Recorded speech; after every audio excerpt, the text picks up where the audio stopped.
Continuamos hoy, amigo oyente, nuestro viaje por el Nuevo Testamento. Seguimos estudiando el Evangelio según San Mateo, y en nuestro programa anterior nos detuvimos en el versículo 8 del capítulo 10 del Evangelio según San Mateo, donde Jesús dice a sus apóstoles: «Sanad enfermos, limpiad leprosos, resucitad muertos, echad fuera demonios. De gracia recibisteis, dad de gracia». Dijimos que si usted va a hacer uno de los milagros mencionados en este versículo, debe tener el poder para hacer todas las 4 cosas. Esto fue aplicable al tiempo y la circunstancia bajo la cual fue dado. Note usted que dice, resucitad muertos. Bueno, cuando los llamados sanadores que tenemos en nuestros días hagan esto, pues entonces les creeremos. Ahora, el versículo 9 acompaña al versículo 8, y nunca hemos oído reclamar este versículo a cualquiera de los llamados sanadores que se apoyan en el versículo anterior. El versículo 9 dice, «No os proveáis de oro, ni plata, ni cobre en vuestros cintos». Quizá estos sanadores deben ir a los hospitales, ya que allí están los que más necesitan la sanidad. Pero quizá nunca lo harán, pues allí no pueden tener grandes reuniones ni recibir grandes ofrendas. Ahora, el significado de este versículo 9 es obvio. Se refiere a ciertos días durante el ministerio de Jesús, cuando Él estaba aquí, y da un sentido de urgencia y prisa. Jesús dio estas instrucciones durante cierta etapa de su ministerio de 3 años. Pero llegó el día cuando al final de su ministerio público dio instrucciones diferentes. El evangelista Lucas nos dice en el capítulo 22 de su Evangelio, versículos 35 y 36, «Y a ellos dijo, cuando os envié sin bolsa, sin alforja y sin calzado, ¿os faltó algo? Ellos dijeron, nada. Y les dijo, pues ahora el que tiene bolsa, tómela, y también la alforja, y el que no tiene espada, venda su capa y compre una». Lucas en el capítulo 10 y versículo 7 de su Evangelio nos dice que el obrero es digno de su salario. Y nosotros lo creemos así. La única sugerencia que tenemos es que si alguien piensa servirse de uno de estos versículos para acomodar sus propósitos, debiera cerciorarse también de tomar todos los demás versículos que lo acompañan. Si interpretamos estos versículos según el contexto indicado, tenemos que reconocer que esta comisión fue temporal, era para un período de tiempo específico. Ahora el versículo 11 nos dice, «Mas en cualquier ciudad o aldea donde entréis, informaos quién en ella sea digno, y posad allí hasta que salgáis». Este versículo seguramente no es aplicable para el día de hoy. Cuando uno viaja de pueblo en pueblo hoy en día, es mejor quedarse en una pensión o en un hotel para no causar molestias y preocupaciones indebidas a las personas que hoy están tan ocupadas. Muchas personas que viven retiradas de las ciudades grandes todavía mantienen la alcoba del profeta, como se le ha llamado, y son lugares agradables, por cierto, pero por causa de los horarios tan pesados de las personas de hoy, es menos trabajo si uno se hospeda en otro lugar que en alguna casa privada.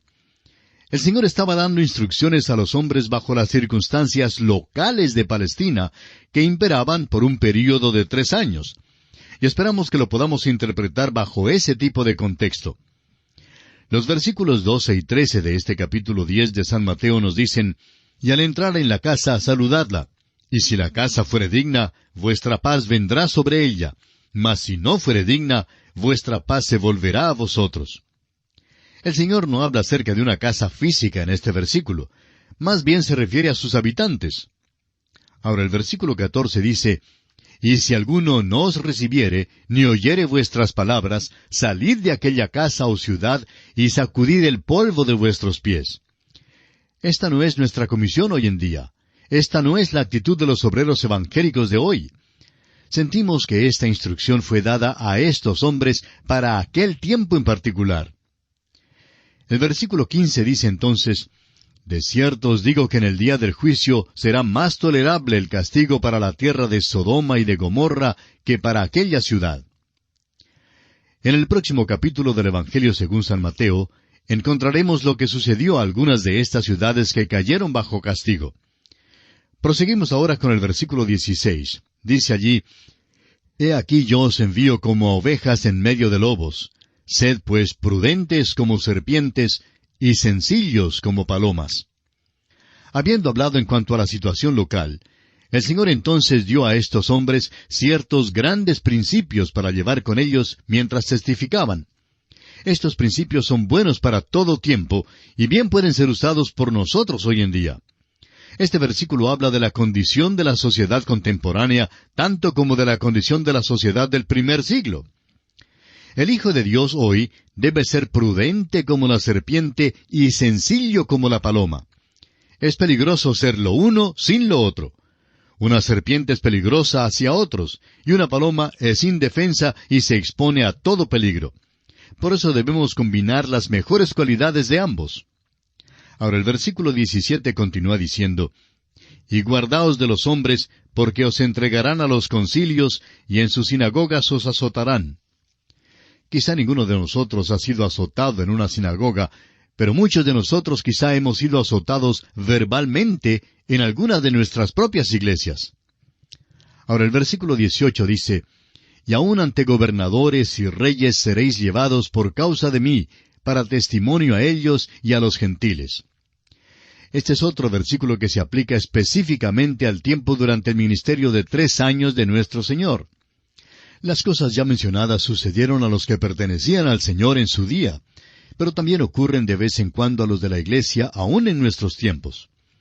Ahora los versículos 19 y 20 dicen, «Mas cuando os entreguen, no os preocupéis por cómo o qué hablaréis, porque en aquella hora os será dado lo que habéis de hablar. Porque no sois vosotros los que habláis, sino el Espíritu de vuestro Padre que habla en vosotros». Creemos que estos versículos se aplican a los hombres que no tuvieron ninguna oportunidad de preparar sus respuestas cuando fueron arrestados por hacer la obra que Jesús les había enviado que hicieran. Su arresto fue algo repentino y así simplemente no tuvieron tiempo para prepararse.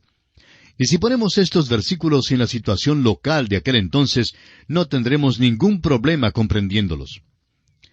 Hablando en cuanto a la preparación, hay muchísimas personas hoy en día que no creen que deben preparar sus mensajes.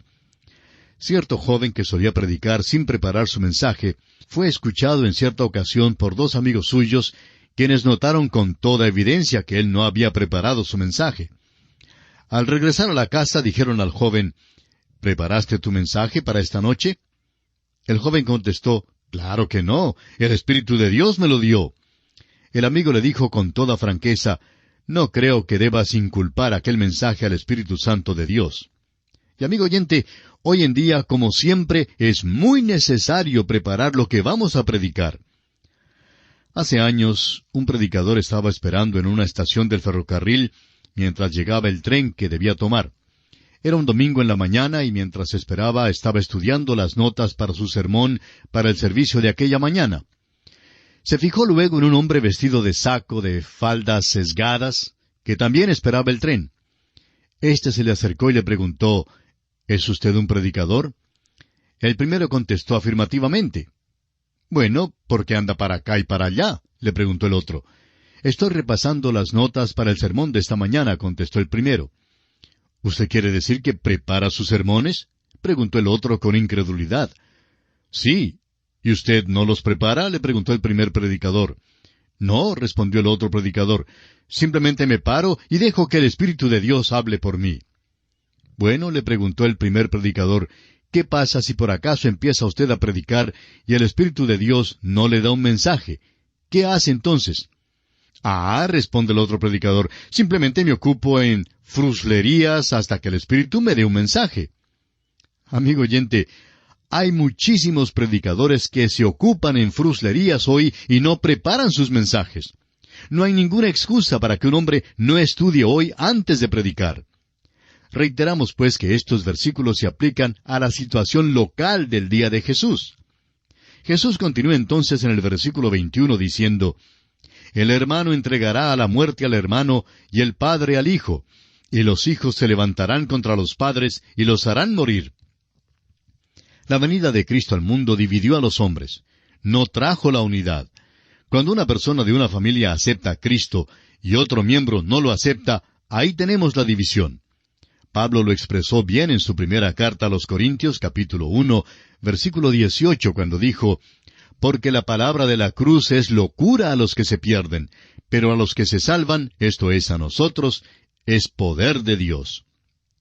Ahora en el versículo 22 el Señor dice, «Y seréis aborrecidos de todos por causa de mi nombre, mas el que persevere hasta el fin, éste será salvo». Este versículo aparece otra vez en el capítulo 24 del mismo Evangelio de Mateo, el versículo 13.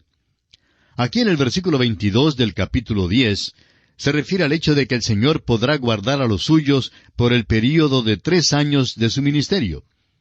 De igual manera, Mateo 24:13 significa que el Señor podrá guardar a los suyos durante el período de la gran tribulación. Ahora, en el versículo 23 el Señor dice, «Cuando os persigan en esta ciudad, huid a la otra, porque de cierto os digo que no acabaréis de recorrer todas las ciudades de Israel antes que venga el Hijo del Hombre». Había una división verdadera en Israel en cuanto al Señor.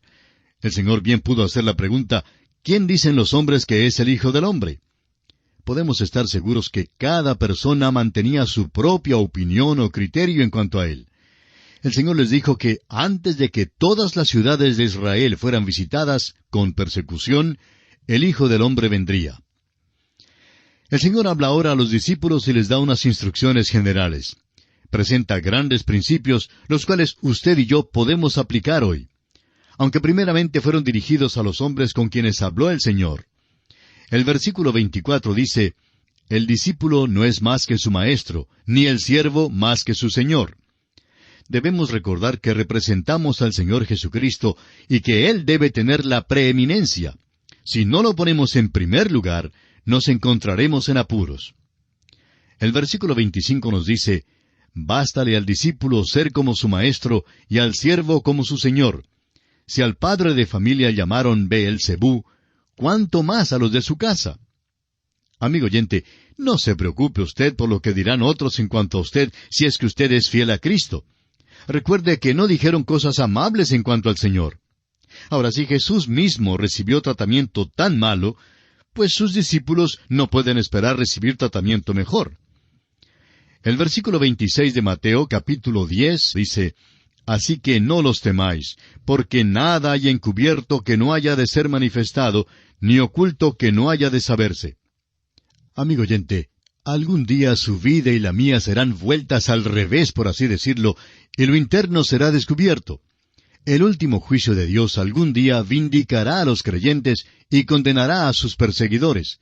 ¿No sería pues malo que guardáramos las cosas del interior de nuestra vida en tan buen aspecto como guardamos lo de afuera? En el versículo 27 el Señor dice, «Lo que os digo en tinieblas, decidlo en la luz, y lo que oís al oído, proclamadlo desde las azoteas». Siempre pensamos en que la radio es el mejor método para predicar desde las azoteas. Ponga usted una antena en su azotea, por ejemplo, y podrá coger aún las emisoras más difíciles de captar. Creemos, pues, que esa es la mejor manera en que predicamos desde las azoteas hoy. Ahora, en el versículo 28 el Señor dice, «Y no temáis a los que matan el cuerpo, mas el alma no pueden matar. Temed más bien a aquel que puede destruir el alma y el cuerpo en el infierno». Alguien preguntó a Cromwell por qué era un hombre tan valiente. Cromwell respondió, «He aprendido que cuando uno teme a Dios, no ha de temer a ningún hombre».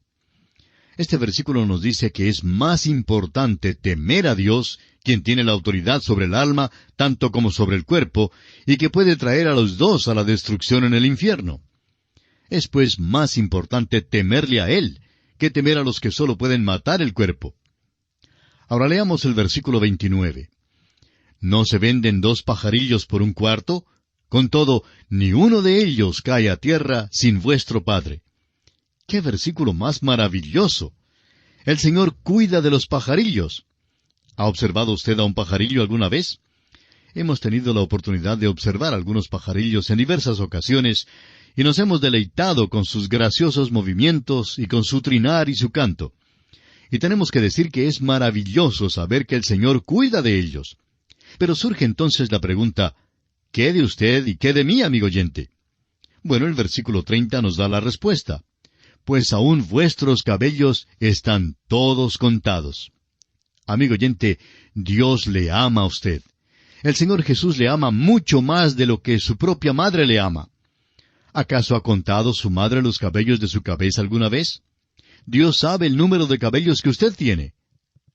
Ahora, en el versículo 31, el Señor destaca quién tiene más valor ante sus ojos.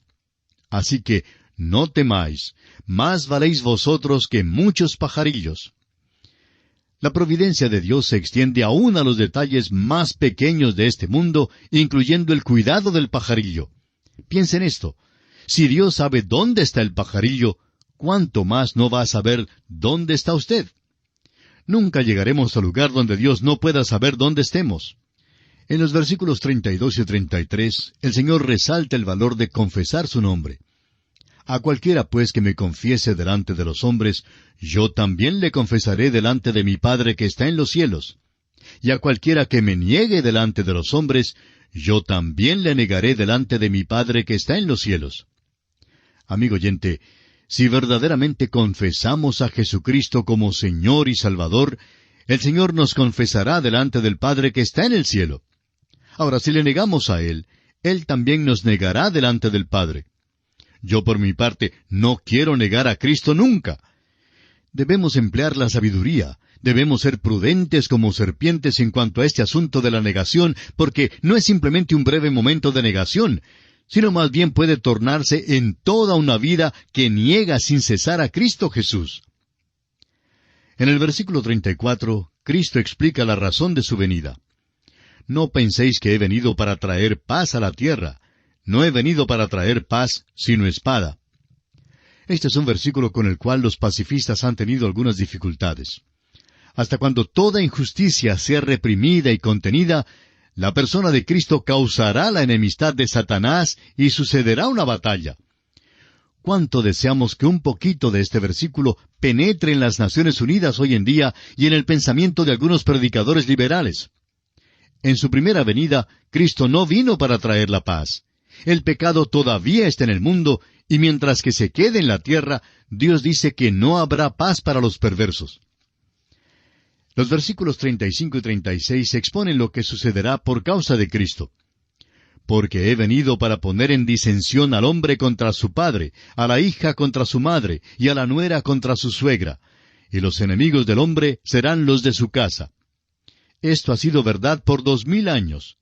El Evangelio ha causado divisiones en muchas familias, no por ninguna falta o error del mensaje, sino por causa de los corazones pecaminosos y rebeldes que no quieren aceptarlo. Y en el versículo 37 el Señor Jesús establece prioridades. El que ama a padre o madre más que a mí, no es digno de mí. El que ama a hijo o hija más que a mí, no es digno de mí. Amigo oyente, a menos que usted haya realmente encomendado su vida a Cristo y pagado el precio, usted no puede hablar de una entrega total. Me doy cuenta que en mi propia vida he moderado la entrega total porque noto que Simón Pedro y yo nunca hemos logrado esa entrega total. Pero gracias a Dios, Él es fiel para con nosotros. Nuestro tiempo ha tocado a su fin y tenemos que despedirnos, amigo oyente, pero concluiremos este capítulo 10 del Evangelio según San Mateo en nuestro próximo programa. Gracias por su fiel sintonía y que Dios le bendiga, es nuestra fiel oración al Señor.